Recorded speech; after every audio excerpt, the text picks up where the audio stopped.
11 de julho. Tema 2. São Bento, Abade, padroeiro da Europa. Memória. Pontos a meditar. 1. Raízes cristãs da Europa. 2. Necessidade de uma nova evangelização. 3. Tarefa de todos. Fazer o que estiver ao nosso alcance. São Bento nasceu em Núcia, Itália, por volta do ano 480. Depois de ter recebido uma formação esmerada em Roma, começou a praticar a vida eremítica em Subíaco, onde reuniu alguns discípulos. Mais tarde, mudou-se para Cassino, onde fundou o célebre mosteiro de Monte Cassino. Escreveu a regra da vida monástica, cuja difusão lhe valeu o título de pai dos monges do Ocidente, e que teve, e continua a ter, grande influência em muitos estatutos da vida religiosa. Morreu em Monte Cassino no dia 21 de março de 547. Mas desde os fins do século VIII, a sua festa começou a ser celebrada em muitos lugares.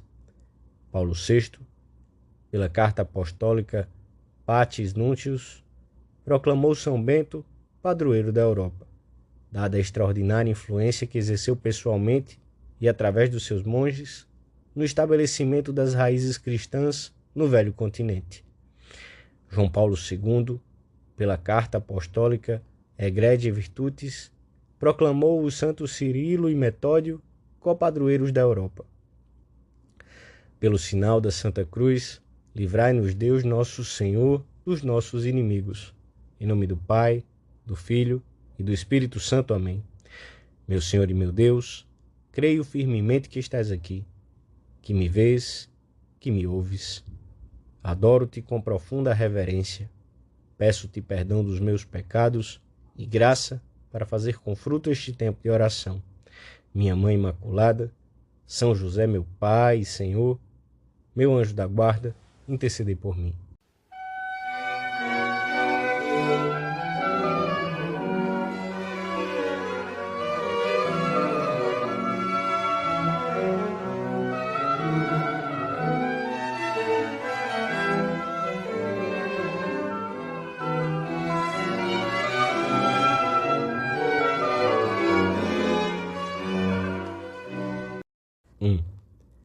Ao comemorar o 15º centenário do nascimento de São Bento, o Papa João Paulo II recordou o trabalho gigantesco desse santo, que contribuiu extraordinariamente para a configuração do que mais tarde seria a Europa. Era um tempo em que corria um grande perigo não só a Igreja, mas também a sociedade civil e a cultura. Com obras insígnes e com a sua santidade, São Bento testemunhou a perene juventude da Igreja. Além disso, ele e os seus seguidores arrancaram da barbárie e levaram à vida civilizada e cristã os povos bárbaros. E conduzindo-os à virtude, ao trabalho e ao pacífico exercício das letras, uniram-nos na caridade como se fossem irmãos. São Bento contribuiu em grande medida para forjar a alma e as raízes da Europa, que são essencialmente cristãs, e sem as quais não se entendem nem se explicam a nossa cultura e o nosso modo de ser. A própria identidade europeia é incompreensível sem o cristianismo, e é precisamente nele que se encontram essas raízes comuns das quais brotaram a civilização do continente, a sua cultura, o seu dinamismo, a sua atividade, a sua capacidade de estender-se construtivamente aos outros continentes. Hoje, assistimos, infelizmente, a um empenho decidido e sistemático por eliminar o aspecto mais essencial dos costumes ocidentais, o seu profundo sentido cristão. Por um lado, a orientação quase exclusiva para o consumo dos bens materiais tira à vida humana o seu sentido mais profundo. Por outro, em muitos casos, o trabalho vem se tornando praticamente uma coação alienante para o homem, submetido ao coletivismo e separado da oração quase a qualquer preço, excluindo-se a dimensão ultraterrena da vida humana. É como se povos inteiros se encaminhassem para uma nova barbárie. pior que a dos tempos passados. O materialismo prático impõe hoje ao homem o seu domínio de diversas maneiras e com uma agressividade que não exclui ninguém. Os princípios mais sagrados que foram guia seguro do comportamento dos indivíduos e da sociedade vêm sendo deslocados por falsos argumentos a propósito da liberdade, da sacralidade da vida, da indissolubilidade do matrimônio, do autêntico sentido da sexualidade humana, da atitude correta perante os bens materiais que o progresso trouxe consigo. Não parece exagerado pensar que, se não se lançar mão do remédio oportuno, as ideias que se vêm cristalizando em muitos lugares farão surgir uma nova sociedade pagã. Por influência do laicismo, que prescinde de toda relação com Deus, não são poucas as legislações em que os direitos e deveres do cidadão se estabelecem sem nenhuma referência a uma lei moral objetiva. Tudo isso com uma aparência de bondade, que só engana as pessoas de formação sofrível e os que perderam o sentido da dignidade humana. Perante esta situação, o Papa João Paulo II fez sucessivos apelos para uma nova evangelização da Europa e do mundo, na qual todos estamos comprometidos. Vejamos hoje, nesta festa de São Bento, qual é o nosso sentido cristão da vida e o espírito apostólico que deve animar todas as nossas ações. Não nos esqueçamos de que, nas vésperas do 3º milênio da redenção, Deus está preparando uma grande primavera cristã, cuja aurora já se entrevê. E Ele quer que sejamos protagonistas deste renascer da fé. Sentiremos a alegria de dar a conhecer Cristo aos nossos colegas de trabalho, amigos, familiares. E o Senhor premiará esse esforço com graças abundantes e uma eficácia contagiosa.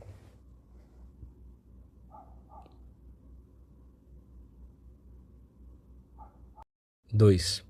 Perante um panorama que parece adverso, muitos cristãos preferiram colocar entre parênteses tudo que pudesse entrar em choque com a opinião mais generalizada, que muitas vezes se auto-intitula moderna e progressista. E à força de colocarmos entre parênteses o que nos incomoda no problema, escreve um pensador dos nossos dias, para não nos separarmos dos nossos companheiros, corremos o risco de enterrar em nós aquilo que é essencial, aquilo que explica o sentido do nosso viver cotidiano. Nenhum cristão pode permanecer à margem das grandes questões humanas que o mundo suscita.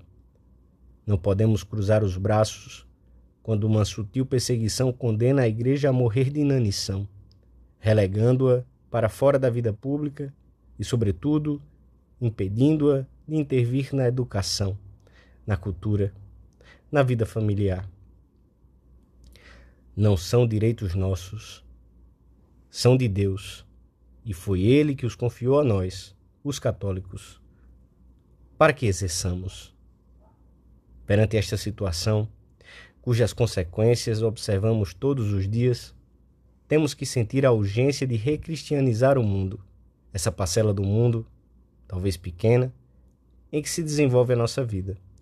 Cada um de nós deve perguntar-se de verdade: o que posso fazer na minha cidade, no meu lugar de trabalho, na minha escola ou na minha universidade, nessa agremiação social ou esportiva a que pertenço, etc., para que Jesus Cristo reine efetivamente nas almas e nas atividades?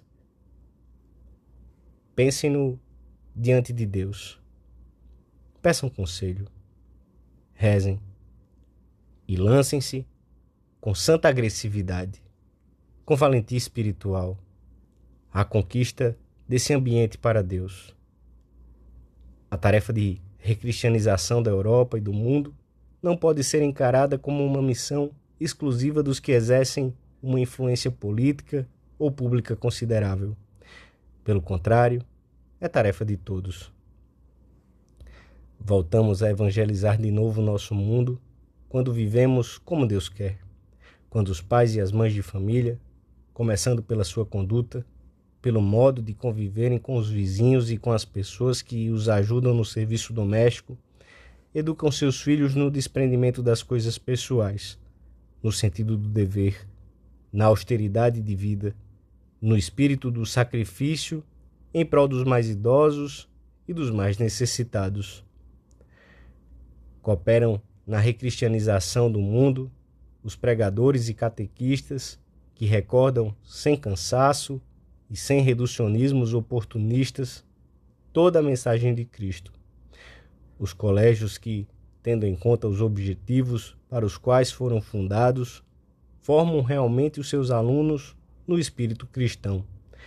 Os profissionais que, embora isso lhes acarrete prejuízos econômicos, se negam a práticas imorais, comissões injustas, aproveitamento desleal de informações e influências, intervenções médicas que contradizem a lei de Deus, mensagens publicitárias que ajudam a sustentar emissoras ou publicações claramente anticristãs. Evangelizamos, enfim, o mundo quando nos empenhamos sem desfalecimentos no apostolado pessoal baseado na amizade, que é eficaz em todas as circunstâncias. O que fazemos? 3. Existe um antigo provérbio que diz: vale mais acender um fósforo do que reclamar da escuridão. Além de que não é próprio de um filho de Deus queixar-se sistematicamente do mal, do clima pessimista e negativo que o rodeia.